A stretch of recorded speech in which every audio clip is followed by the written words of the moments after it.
Good morning बच्चों। आज हम हिंदी पाठमाला का पाठ 9 उसके अभ्यास कार्य और प्रश्नोत्तर करेंगे। तो देखिए, इसमें पहले मौखिक प्रश्न है, राहुल और निधि छुट्टियों में कहाँ गए थे। तो उन लोग कहाँ गए थे? अपने मामा जी के गांव गए थे। फिर दूसरा, सवेरे खुली हवा में घूमने के क्या क्या लाभ हैं। तो सुबह खुली हवा में घूमने से क्या होता है, हमने पाठ में पढ़ा था ना कि हमारा शरीर स्वस्थ रहता है, हमारे अंदर फुर्ती आती है और ताकतवर होते हैं हम सुबह उठकर घूमने से। और हमको कोई बीमारी नहीं होती सुबह उठकर घूमने से, और रोगों से लड़ने की क्षमता रहती है। मतलब मान लीजिए आप बीमार भी पड़ गए तो आपके अंदर इतनी शक्ति रहेगी कि आप बीमारी से लड़ सकें। ठीक है, तो ये हो गया लाभ उसके। फिर देखिए लिखित प्रश्न में, प्रश्न पहला, गांव पहुंचकर राहुल और निधि को सबसे अच्छा क्या लगा। तो इसका उत्तर है, गांव पहुंचकर राहुल और निधि को सबसे अच्छा वहां की शांति और खुली हवा लगी। तो ये खुली हवा और शांति वहां पे गांव में रहती है ना, तो वो उन लोग को अच्छी लगी। फिर देखिए ये प्रश्न दूसरा, राहुल अपने स्कूल के खेल कूद में हिस्सा क्यों नहीं ले पाता था। तो राहुल अपने स्कूल के खेल कूद में हिस्सा इसलिए नहीं ले पाता था क्योंकि वह कमजोर था, है ना। उसका शरीर कमजोर था तो उसके अंदर ताकत नहीं थी, तो किसी काम में वो कोई खेल कूद होता ना, कोई एक्टिविटी स्कूल में, तो उसमें हिस्सा नहीं ले पाता था। फिर प्रश्न तीसरा देखिए, सुबह सुबह तेज चलने से क्या लाभ है, कोई 2 लाभ लिखिए। तो पहला, हमारे शरीर में फुर्ती आती है, और दूसरा, हमारे फेफड़े ताकतवर बनते हैं। सुबह सुबह हम तेज चलते हैं ना, तेज तेज टहलते हैं, मतलब सुबह की सैर करने जाते हैं, तेज तेज चलते हैं, तो उससे ये 2 फायदे होते हैं हमको। फिर देखिए, डॉक्टर अपने रोगियों को क्या सलाह देते हैं। डॉक्टर अपने रोगियों को खुली हवा में घूमने की सलाह देते हैं। फिर इस कहानी का दूसरा शीर्षक सोचकर लिखिए। जैसे इस कहानी का शीर्षक क्या है, सुबह की सैर, और इसका दूसरा शीर्षक ये भी हो सकता है, स्वस्थ तन और स्वस्थ मन। तो ये इसका, ये देखिए। फिर भाषा की बात में, नीचे लिखे शब्दों के लिए पाठ में से कौन कौन से शब्द आए हैं, इनको ढूंढकर लिखिए। तो ये देखिए क्या कौन कौन से शब्द हैं। खूब का लिखा है बहुत, है ना। सुबह का और क्या कहते हैं, प्रातः। शीघ्र का जल्दी। ये वाले शब्द जो हैं आपके पाठ में हैं, तो उसमें से हम ढूंढ के लिख के, ये दिया है, इसी का पर्यायवाची हमको पाठ में से ढूंढ कर लिखना है, इसी के जैसे अर्थ वाले शब्द। तो ये हो गया आपका शीघ्र का जल्दी हो गया। फिर काया, काया किसको बोलते हैं, शरीर को बोलते हैं। शरीर और काया एक ही चीज होती है। तो आपके पाठ में दिया शरीर और यहाँ दिया है काया, तो दोनों एक ही हुआ। फिर देखिए प्रसन्न, प्रसन्न का मतलब होता है खुश, तो पाठ में दिया है खुश और यहाँ लिखा है प्रसन्न। दुर्बल, कमजोर, दुर्बल मतलब कमजोर, जिसके अंदर बल ना हो, ताकत ना हो। तो पूरब, पूरब दिशा है, पूर्व, इसमें दिया पूर्व दिशा से सूरज झांकने लगा, दिया ना आपके पाठ में। तो पूरब और पूर्व एक ही हुआ, जहां से सूरज निकलता है, पूर्व दिशा। दिनकर, दिनकर किसको बोलते हैं, सूरज को बोलते हैं। इनको दिनकर भी बोलते हैं, रवि बोलते हैं, भानु, भास्कर, ये सब सूरज के ही नाम हैं। तो यहाँ पे अपन क्या लिखे हैं, सूरज, दिनकर का। फिर देखिए, एक वचन और बहुवचन पढ़िए, समझिए और लिखिए। तो छुट्टी का क्या हुआ, ये देखिए लिखा है छुट्टियां, और ये छुट्टियां। और आप लोग बच्चे अधिकतर क्या करते हैं, ऐसे ही लिखते हैं छुट्टियां को, तो ये गलत हो जाता है। इसलिए ये गलत करके दिखाया भी है कि कैसे लिखेंगे, अपन ऐसे लिखेंगे छुट्टियां का। ट, ये छोटा आधा ट बाहर रहेगा, और ये पूरा ट में ई की मात्रा, छोटी ई की मात्रा। और यहाँ छुट्टियां, ऐसी हड्डी का ह, ड, ड में छोटी की मात्रा डी, और यहाँ हड्डियां। फिर देखिए ये जैसे चिट्ठियां, यहाँ साफ नहीं दिख रहा था तो हमने फिर से लिखा इसको, चिट्ठियां, ची, चा में छोटी की मात्रा ची, और ट आधा, और ठा, और यहाँ चिट्ठियां, ठा में छोटी की मात्रा ठी, और यहाँ चिट्ठियाँ। फिर सब्जी का सब्जियाँ लिखा है, देखिए ये सही है और ऐसा लिखेंगे तो गलत होएगा। ये दिखाया भी है कि कैसा गलत होएगा आपका और ये सही। इसमें क्या है, ब को बाहर निकाल दिया है और इसमें आधा ब को अंदर मात्रा के अंदर रखा गया है। जैसे अब यहाँ पे देखिए, यहाँ मात्रा के बाहर रखा गया है इनको। जो डबल शब्द है ना, दो बार आए हैं, उनको एक को बाहर रखा है, एक को अंदर, और इसमें आधे शब्द को अंदर रखा है मात्राओं के। तो ऐसे ही हुआ मक्खियाँ, देखिए क को भी अंदर, आधा क को, और खा में छुट्टी की मात्रा खी, और यहाँ मक्खियाँ। फिर चक्कियाँ, फिर रस्सियाँ, इनको भी ऐसे लिखा है, आधा स फिर पूरा सा, और यहाँ रस्सियाँ। अब देखिए ये चीज़ हम इसलिए छोड़े हैं कि ये आपको लिखना है। ये छुट्टियाँ जो लिखा है ना, इसको 3 बार लिखना है। यहाँ भी छुट्टियाँ, यहाँ भी छुट्टियाँ, यहाँ भी छुट्टियाँ। फिर चिट्ठियाँ, यहाँ भी, यहाँ तीनों जगह चिट्ठियाँ लिखेंगे। फिर सब्जियाँ, इन तीनों में लिखेंगे। तो ये लिखा ना 3-3 बार लिखे, इसी शब्द को 3-3 बार लिखना है। अब देखिए आगे चौथा प्रश्न, जोर जोर से पढ़कर अंतर पहचानिए। शौक, शौक मतलब रुचि।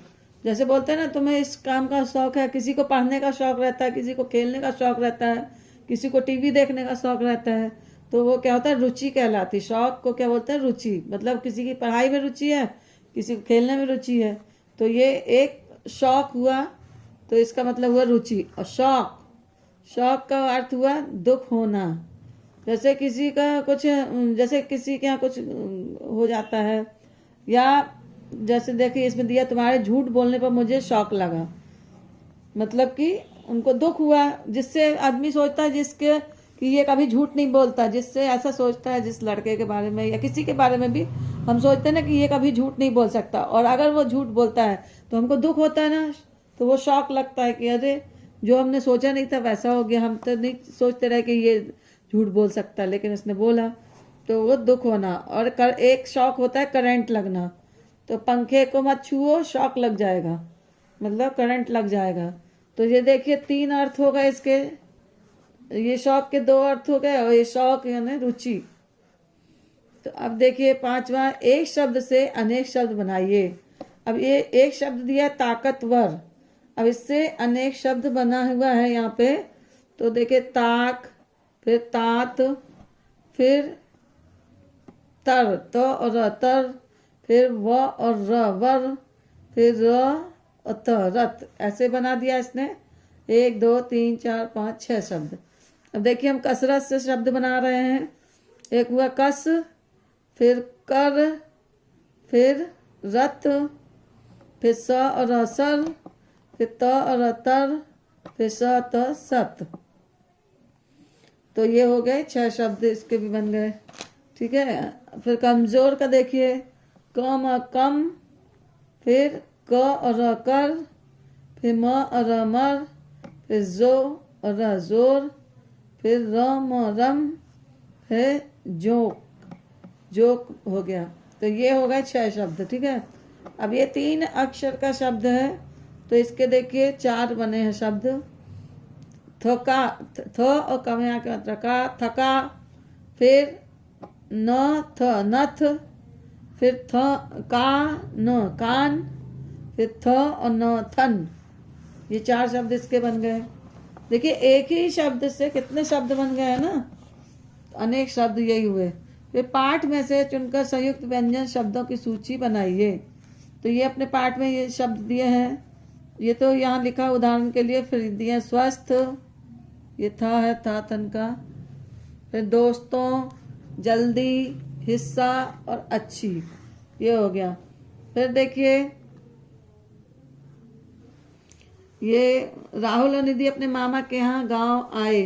उन्होंने देखा मामा जी कहीं जा रहे हैं। तो इसमें क्या दिया है कि रंगीन शब्द क्रिया शब्द है, यदि ये वाक्य में ना हो तो वाक्य पूरा नहीं होगा। देखिए जाना और आए, ये क्या हुआ, क्रिया हुई। आए क्या हो गया, क्रिया। यहाँ जाना, जा रहे हैं मतलब क्रिया हुआ, जा मतलब। तो अगर ये चीज नहीं रहेंगे तो अपन कैसे बोलेंगे मामा जी कहीं, तो ये वाक्य पूरा नहीं होगा ना। राहुल और निधि अपने मामा के यहाँ गाँव, लेकिन आए नहीं लगाओगे तो वाक्य पूरा नहीं होगा ना, उसका अर्थ समझ में आएगा। तो क्रिया नहीं होती तब तक वाक्य पूरा नहीं होता है। फिर देखिए कोष्टक में लिखे क्रिया शब्दों के सही रूप से वाक्य पूरा कीजिए।